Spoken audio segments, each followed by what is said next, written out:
आज हम बात करने वाले हैं एप्स्टीन फाइल के बारे में।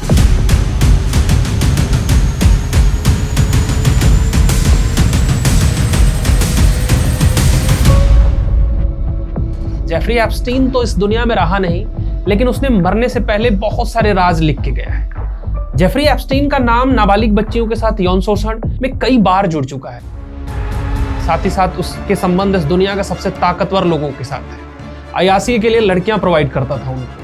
इस लिस्ट में हम अगर बात करें तो बिल गेट्स, इंग्लैंड के राजकुमार प्रिंस एंड्रू ट्रैट जो एलिजाबेथ द्वितीय के पुत्र हैं, वहीं उनका नाम यहूद बराक के साथ भी जोड़ा जाता है जो इजराइल के पूर्व प्रधानमंत्री हैं। साथ ही साथ सर्वे बिन जो गूगल के को फाउंडर हैं, और अभी जोरार के ममदानी जो न्यूयॉर्क के मेयर थे, उनकी माता के साथ भी इसका नाम आता है, मीरा नायक। ये सुर्खियां तब बनी जब इस लिस्ट में हमारे देश के प्रधानमंत्री नरेंद्र मोदी और साथ ही साथ बड़े उद्योगपति अनिल अंबानी के भी नाम इसमें आए। आगे हम बात करेंगे कि आखिर पूरी कहानी क्या है। जी नमस्ते, मेरा नाम है अवनीश सिंह और आज हम बात करने वाले हैं आखिर कौन था जेफरी एप्स्टीन।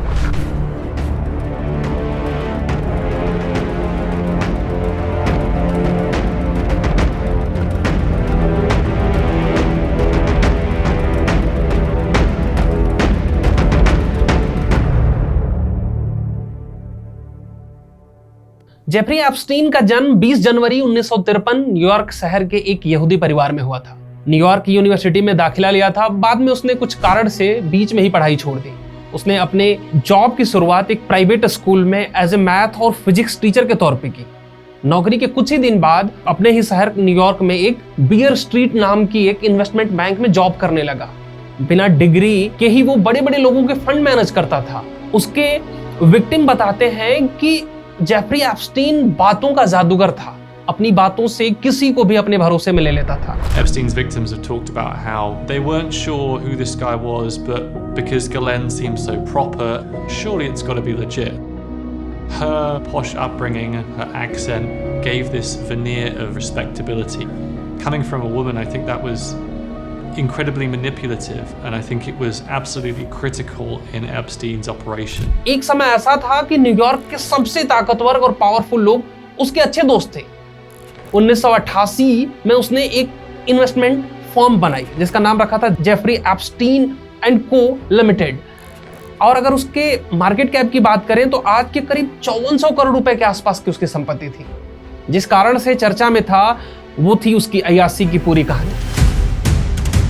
अगर हम बात करें उसके अय्याशी की एक कहानी की, यूएस के ही वर्जिन आइलैंड के एक पार्ट लिटिल सेंट उसका खुद का था।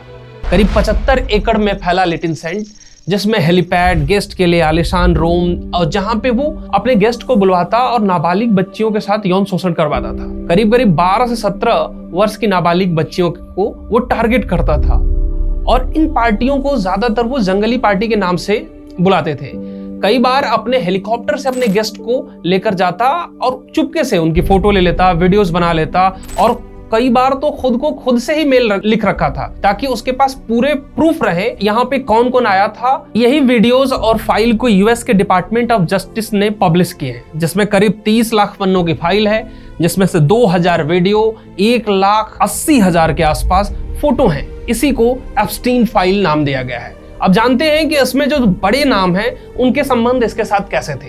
तो जो पहला बड़ा नाम है वो है बिल गेट्स। बिल गेट्स ने 2021 में CNN के साथ एक इंटरव्यू में ये बात कबूली थी कि हाँ, मेरे रिश्ते हैं एप्स्टीन के साथ। You had a number of meetings with Jeffrey Epstein. You know, I had dinners with him. I regret doing that. He had relationships with people he said would give to global health, which is a interest I have. Not nearly enough philanthropy goes in that direction. अभी जो file आई है उसमें भी 2011 से 14 तक New York वाले घर पे बिल गेट्स से मिलने की बात कही गई है। यहाँ पे लिखा गया है कि बिल गेट्स ने एक रशियन लड़की के साथ शारीरिक संबंध बनाए, इसके कारण उन्हें एसटीडी हुई थी और कहते हैं कि ये डिसीज लेकर वो अपनी पत्नी मिलिंडा के पास भी चले गए। मिलिंडा को भी इससे ग्रसित हो गई।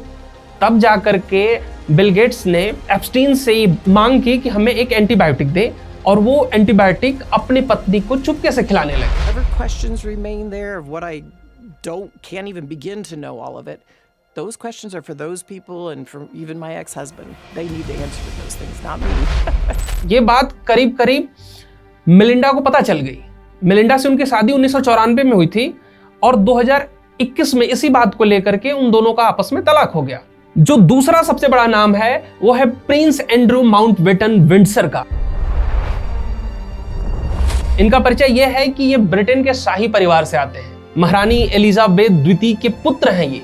इनका भी नाम जेफरी एप्स्टीन केस में आया है। एक वर्जिन गिफिन नाम की महिला ने, जो एप्स्टीन केस की पीड़िता है, उन्हें आरोप लगाया कि इनकी पत्नी मैक्सवेल और एप्स्टीन ने इसको मजबूर किया था कि वो एंड्रू के साथ यौन संबंध बनाए। उस समय ये नाबालिग थी। ये जो फोटो देख रहे हैं, इस फोटो में यही महिला है और ये मैक्सवेल का नाम याद रखिएगा, इसकी कहानी और आगे समझेंगे। और 2019 में जब गिफिन ने आरोप लगाए थे तो इसके बाद एंड्रू की शाही उपाधि छीन ली गई थी और साथ ही साथ सैन्य सम्मान भी इनसे वापस ले लिया गया था। Prince Andrew is to be stripped of his royal titles. King Charles III has begun this process, embroiled in the ongoing Epstein affair.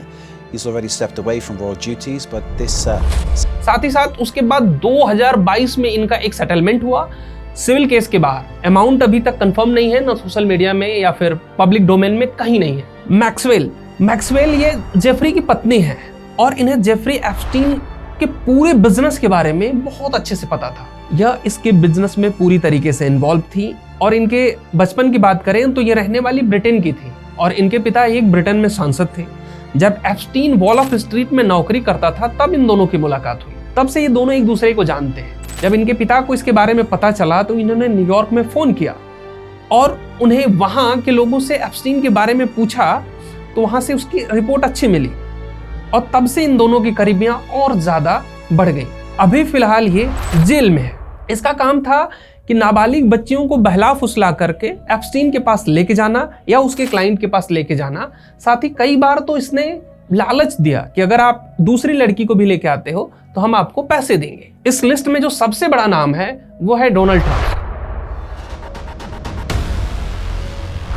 Donald Trump के संबंध इससे 1980 से 2000 तक थे। ट्रंप ने 2002 में एक इंटरव्यू में कहा था कि एप्स्टीन को मैं 15 सालों से जानता हूं और वो मेरा बहुत अच्छा दोस्त है।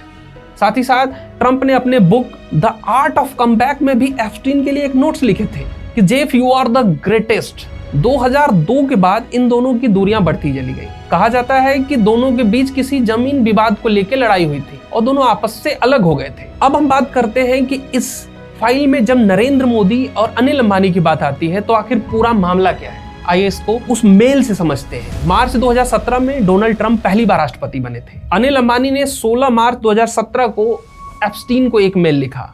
मैं दिल्ली में था, हमारी लीडरशिप जेरेड और वेनन से मिलना चाहती। जेरेड वही है जो डोनाल्ड ट्रंप का दामाद है और वेनन क्या है कि जो ट्रंप का पॉलिटिकल कैंपेन लीड करता था, स्ट्रैटेजी बनाता था। अभी वेनन उनके साथ नहीं है जबकि जेरेड अभी काम कर रहा है। दूसरी लाइन लिखते हैं कि प्रधानमंत्री मई में डोनाल्ड ट्रंप से मिलने वाशिंगटन डीसी जा सकते हैं, इसमें भी तुम्हारी मदद की जरूरत पड़ेगी। अब देखिए ये दोनों का नाम ले रहे हैं, जेरेड और ट्रंप।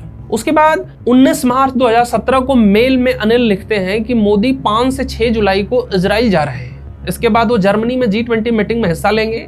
वहां ट्रंप से मिलने का प्रोग्राम है, लेकिन उससे अलग वाशिंगटन में भी ट्रंप से मीटिंग का प्लान बन रहा है। एप्स्टीन ने लिखा कि मैं तुम्हारी बात समझ सकता हूं, लेकिन मोदी से मीटिंग इजराइल स्ट्रैटेजी पे बड़ा प्रभाव है। अब देखिए 6 जुलाई 2017 को एप्स्टीन ने कतर के प्रधानमंत्री के सलाहकार को मेल लिखा कि भारत के प्रधानमंत्री मोदी ने मेरी सलाह ली और ट्रंप के फायदे के लिए नाचा और गाया और ये काम कर गया। अब देखिए आजाद भारत में पहली बार नरेंद्र मोदी इजराइल दौरे पे थे और 4 से 6 जुलाई को इजराइल गए हुए थे और ये मेल लिखा था 6 जुलाई को। उसके बाद एक हफ्ते पहले 26 जून को वॉशिंगटन में ट्रंप से भी मिले थे। ये वाला मेल एप्स्टीन फाइल में पूरी तरीके से मेंशन है। विपक्ष ने इसको मुद्दा बनाया है, साथ ही साथ विदेश मंत्रालय के भी जवाब आ गए हैं। ये वीडियो आप देख सकते हैं। We have seen reports from an email message from the so-called Epstein files that has a reference to the Prime Minister and his visit to Israel. Beyond the fact of the Prime Minister's official visit to Israel in July 2017, the rest of the allusions in the email are little more than trashy ruminations by a convicted criminal which deserve to be dismissed with the utmost contempt. अब जानेंगे कि Epstein कि मौत कैसे हुई। 2006 में palm बीच की police ने करीब 35 कंप्लेन के ऊपर जांच शुरू की और उसी साल जुलाई में FBI ने भी जांच शुरू कर दी। इसी केस में 2 साल बाद 2008 में उसे 18 महीने की सजा हुई थी। जेफरी के जो केस लड़ रहे थे उनके वकीलों से मियामी फेडरल के अटॉर्नी, ये नाम याद रखिएगा, एलेक्जेंडर एकोस्टा ने एक डील साइन की और जेफरी एप्स्टीन को 2 छोटे मोटे केसेस में मात्र 13 महीनों के अंदर ही रिहा कर दिया गया। और 2017 में जब डोनाल्ड ट्रंप पहली बार राष्ट्रपति बनते हैं तो ये व्यक्ति एकोस्टा उनके ही कैबिनेट में लेबर सेक्रेटरी मंत्री बन जाता है। और ये केस दोबारा तब जाके लाइमलाइट में आता है कि 2017 में जब मीटू मूवमेंट पूरे दुनिया में फैला हुआ था, पूरे दुनिया में इसके केसेस आ रहे थे, तब बहुत सारे लोगों ने इसके ऊपर आरोप लगाए और ये केस फिर से शुरू होने वाला था। और 2019 में 6 जुलाई को एप्स्टीन की गिरफ्तारी हो जाती है। Breaking news, billionaire Jeffrey Epstein arrested on new sex trafficking charges. The accusations date back to the 2000s and involve alleged crimes in New York. उसी साल में 10 अगस्त को उसकी जेल में रहस्यमय तरीके से मौत हो जाती है। सरकार ने कहा था कि वो बेडशीट से फांसी लगा के मर गया और कईयों ने कहा कि ये सरकार कुछ बातें छिपा रही है, क्योंकि जब सरकार से पूछा गया तो उन्होंने कहा कि उस समय CCTV भी काम नहीं कर रहे थे, साथ ही साथ मौत के समय सारे गार्ड सोए हुए थे। लोगों को ये बात पची नहीं, लोगों ने कहा कि सरकार हमसे कुछ छिपा रही है। 2021 में फिर से चुनाव होते हैं, डोनाल्ड ट्रंप इस बार चुनाव हार जाते हैं, इस बार बनते हैं बाइडेन। उसके बाद दोबारा चुनाव 2025 में होने थे। डोनाल्ड ट्रंप पूरे देश में अपने इलेक्शन कैंपेन में घूम घूम के ये बात कह रहे थे कि अगर हम राष्ट्रपति बनते हैं तो एप्स्टीन फाइल पूरे दुनिया में पब्लिश की जाएगी और जो भी नाम होंगे वो सार्वजनिक किए जाएंगे। We start in the United States, where President Trump has called on House Republicans to vote for the release of government files relating to the sex offender Jeffrey Epstein. इसी को लेकर के 2021 में यूएस में एक कानून बनता है, ऐसा कानून जिसमें यूएस की डिपार्टमेंट ऑफ जस्टिस चाहे तो कोई भी फाइल को सार्वजनिक कर सकती है और ये कानून जनवरी 2024 में यूएस में लागू कर दिया जाता है। और डिपार्टमेंट ऑफ जस्टिस ने 26 दिसंबर 2025 को एप्स्टीन फाइल के कुछ पन्नों को रिलीज किया। साथ ही साथ जो बचे हुए थे, जिसमें से कि 30 लाख पन्ने, 2000 वीडियो, 1,80,000 फोटो को 30 जनवरी 2026 को पब्लिश की। यही है एप्स्टीन फाइल। आप इसमें अपनी राय जरूर दे सकते हैं। धन्यवाद।